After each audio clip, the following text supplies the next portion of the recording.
different methods of communication. Till now, the first chapter was all about what is communication and its process.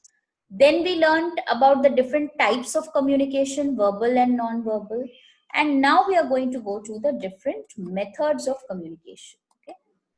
So let's look at this particular slide. Okay. It will basically give you a full feature of what we are discussing about: letter, memo, telephone conversation, face-to-face, and different methods like telex, facsimile, email, and some more methods of non-verbal and social media. Before that, please have a look at this video. 1 minute. I'm just putting one video for you. Just have a look at it.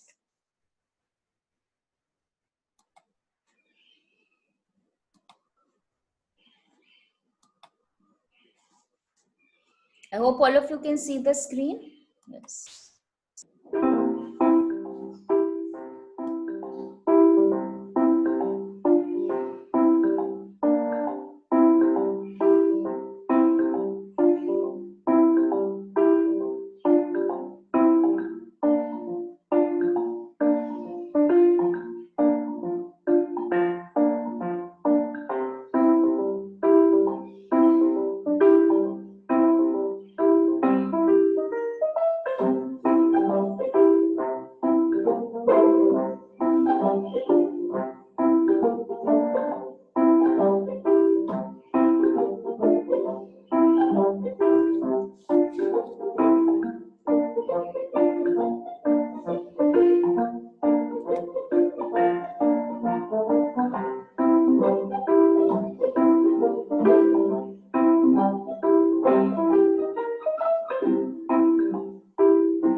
Did you have a look at the whole video? Lots of portions we've already covered in the last chapter, and lot of new things we are going to cover in this particular chapter.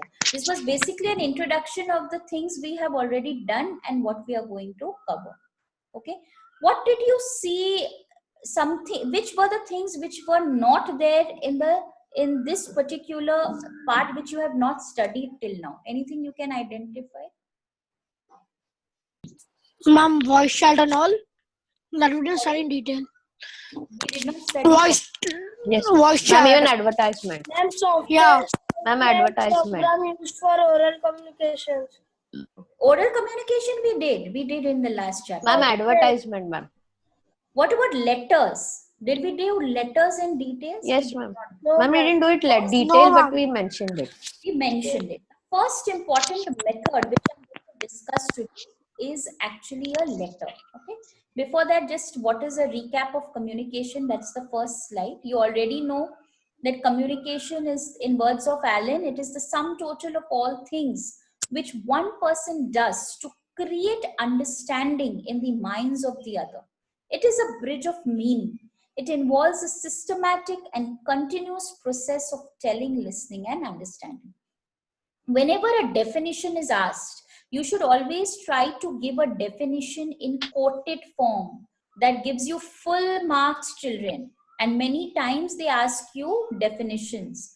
So please try Ma'am? to as many quoted you can. Yes, Pastor. Tell me. Now, what does words of Allen mean? Words of Allen means this is the person who has written the definition of communication. Okay, like that I had given you Newman and Summers definition also in the first class, if you remember. In the first Okay, topic, ma'am. we had done Newman and Summers definition, that it is a two-way process. That Yes, ma'am. communication. So process through which individuals mutually exchange their ideas, values, thoughts, feelings, and actions between one or more persons. The transformer of the information is the sender and it goes to the receiver. The process is of initiating, transmitting, and receiving the information. Of course, communication is very productive as well as goal-oriented, and the process of sharing information, ideas, and attitudes between individuals is important. Then let's go to the next part. Okay. Next part we are talking about is a letter. Please understand what is letter and what is its importance in business communication. Business firms write several types of letters to keep in touch with various groups. The needs and functions of a business letter. Number one, it widens contact. Through a business letter, I can contact many people at the same time. So business letter is a representative of the organization. It is an inexpensive substitute for a personal visit. Imagine one person in the organization, he is making 50 visits in a day. But on the other hand, if he has, instead of making 50 visits in a day, he has to just maybe post 50 letters, which will be more cheaper for him. Obviously, to post 50 letters, he is able to share information. It seeks to provide information on various subjects connected with the business house. Like suppose a particular branch is being opened by a business house. It can just quickly take a letter and send it. Okay, or there's a renovation done, or some address is being changed, or a new product is being launched. Everything can be expressed very easily. It's got an authoritative proof. Authoritative means what? It's a legal proof that I have written this letter through the business house. It acts as a record and a reference. It builds the goodwill of the firm. Very important. It gives a reputation to the firm. Okay, this business means, it has really means business. It has got a proper letterhead. It is sending the letter in a formal way. It creates a lasting impression and a lot of impact on the minds of the people. Okay. Yes, you have a question, Rana? No, Kaustubh told that he got out to I tell cannot ma'am. hear the question. Can you just put it in the chat box? Your voice is Ma'am is saying Kaustubh has left the meeting. He cannot connect to it. Kaustubh has left. Ma'am is Oh, back. I'm back. And he's Kaustubh back. is there. I can see him. No, ma'am, he had. Yeah, ma'am, I got disconnected, so I rejoined. Then you admitted me. Yeah. Okay. So needs and functions of business letters is clear. That number one, it widens the contact. Number two, it shares information. It acts as an authoritative proof. It's a record and reference, building goodwill, and lasts impression. The next part which I'm going to discuss are the parts of the letter. Very important, which needs to be done in detail. If you look at this particular figure, it gives me the different parts of the letter. Okay. Before I explain each part, please have a look at the letter once carefully. Where the heading is given, then there is date. There is a reference part, point number 3. Inside address, salutation, a complimentary close, how you generally make a close of it, your signature, identification mark, enclosure, copy distribution, postscript.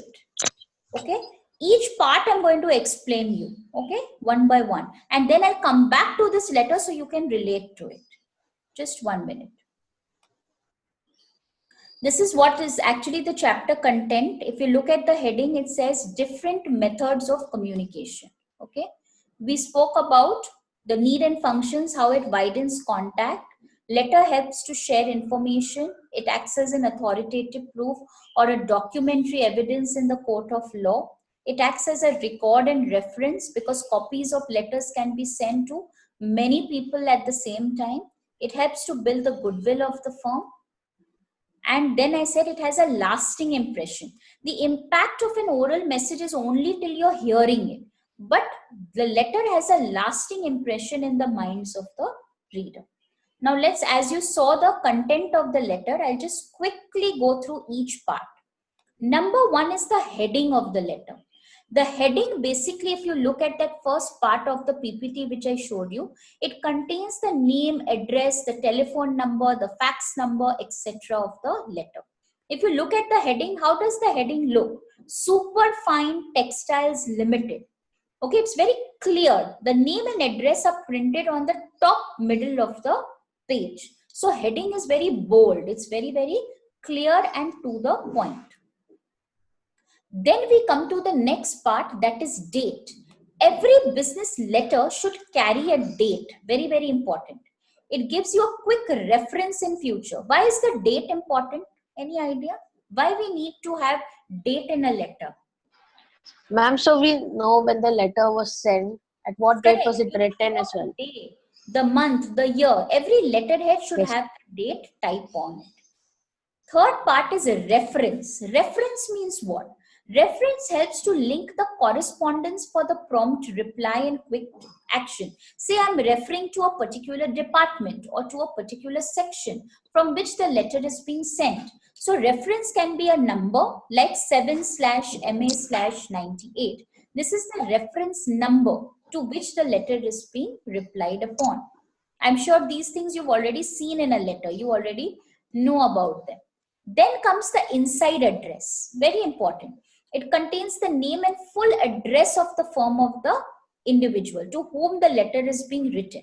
It also facilitates filing and helping the dispatch clerk to write the same address on the envelope to whom you are addressing it. That same address should be put also on the envelope. The way they have shown you, Superfine Textiles Limited, 1 Nariman Point, Mumbai. Generally, when you're addressing to someone, the prefix should be very clear. Mr. or Miss or Mrs. to whoever you are addressing. After that comes the next part, that is salutation. What is salutation? What is the meaning of the term salutation? Any idea? Why we need salutation in a letter? Ma'am, to greet a person. To greet a person. Very important. Like dear sir or dear madam. Okay, hello sir. That's the way you put a greet. Ma'am, to show a gesture of respect. To kind of show respect also, and also to address someone. You can't say a like that. Can you address someone? No. So you say my dear or dear this or dear Kaustubh or dear Ved. That's the way to address a letter. And it's generally for official correspondence we use sir, madam. Okay, these are the ones we generally use. Then we come to the body of the letter. Body of the letter, if you see, is divided into 4 important parts. What is the first part of it? Can you see and tell me? Anyone? What is the first part of the Subject letter? and reference. Subject and reference. Subject. Where do you generally put the subject? Where is subject put in a letter? Ma'am, it's put in like a paragraph. Formal letter. Subject is basically to tell the person what you're talking about. What? It's just before the opening paragraph. This helps to link up and give more clarity of the letter. Reference of the body is the reference number of the letter to whom you are replying, which we've already discussed. Subject and reference need not be given in the body of the letter if you have already given the same has been given before the salutation. Before dear sir or madam, you will see there is a column or a theme called subject, like what this letter is about. Okay, say I am giving a resignation letter. So the subject is about resignation. If I'm giving a letter about some important documentation, so this is about this. Ma'am, Yes, tell me. ma'am, but subject we can write only in formal letter. Formal letters, yes. Opening para. This para is designed to attract the reader's attention and make him go through the whole letter. Obviously, opening para should have a little positive phrase. It should start with an acknowledgement. Hello, how are you, sir? This is in response to your last letter. You know, giving us some kind of a positive impression. We are in receipt of your letter dated, acknowledging your letter dated. Put start on a positive note so person gets interested to read your letter. Then comes the main paragraph. Obviously, this is the subject matter of the letter, what you're actually stating about. And then comes the closing para. Okay, so opening para, main para, and then the closing para. An offer or a request may be made in the closing para. Then we come to a complementary close. Complementary close is a way to end the letter by giving a goodbye. Kaustav, Ronak, please put on your videos. I cannot see you all. Complementary close should correspond with the salutation as follows. Okay. And last but not the least comes the signature. Signature leads an authenticity to the letter. What is signature? Why we need a signature at the end, Kaustav? Ma'am, in order to prove that this is ours, like the Correct. person who has sent it. Can you say that it is a signature acts as an authenticated proof of the letter that you have written it Yes, ma'am. when you sign it? Yes. Okay. Yes, ma'am. So that's why the signature of the person is very important. Apart from the signature, you also have certain identification marks like logos or, you know, initials of a person who has, you know, this letter belongs to a particular business house, things like that. Enclosure. What is the meaning of the term enclosure? Why is that important in a letter? Any idea what is an enclosure? Okay, enclosures are basically attachments. When I attach, when you send an email to me, don't you attach your document with it, right? Like your worksheet. Ma'am. So enclosure Yes, ma'am. Yes, ma'am. is a kind of invoices. Say it's a railway receipt or a check or a price list. You attach it as an extra part to the letter.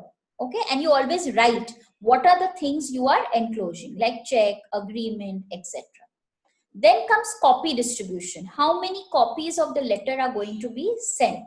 Okay, like CC. CC means what? In an email, these many people you are also sending to. Say you send to me, along with me, you have done CC. CC means 5-6 more people you are sending.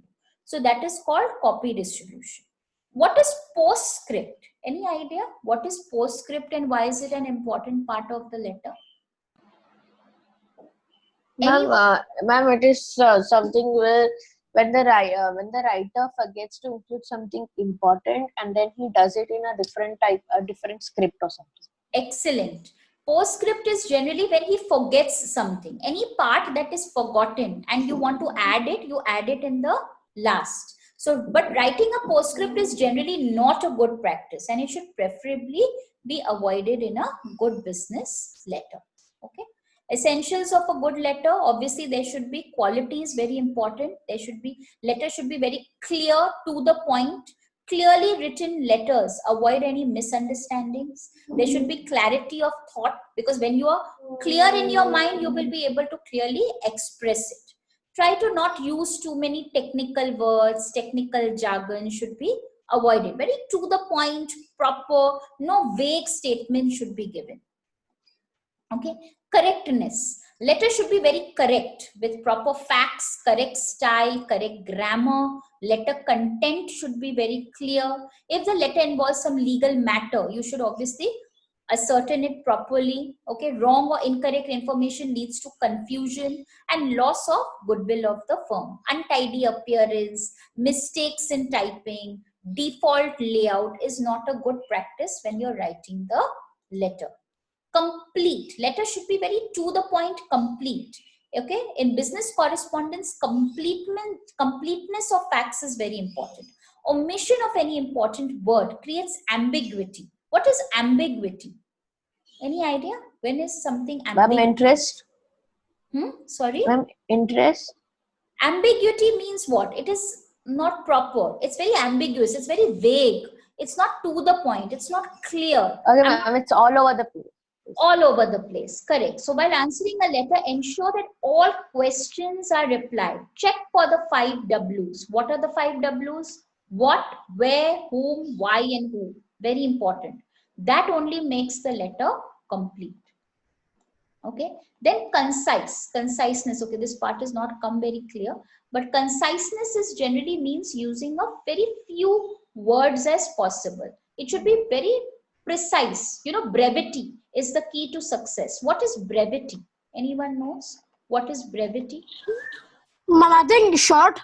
In short, should be absolutely brief and to the point. Okay. And last after that is being courteous. You know how you have to be very courteous with others. You should be very courteous in your way you address everyone.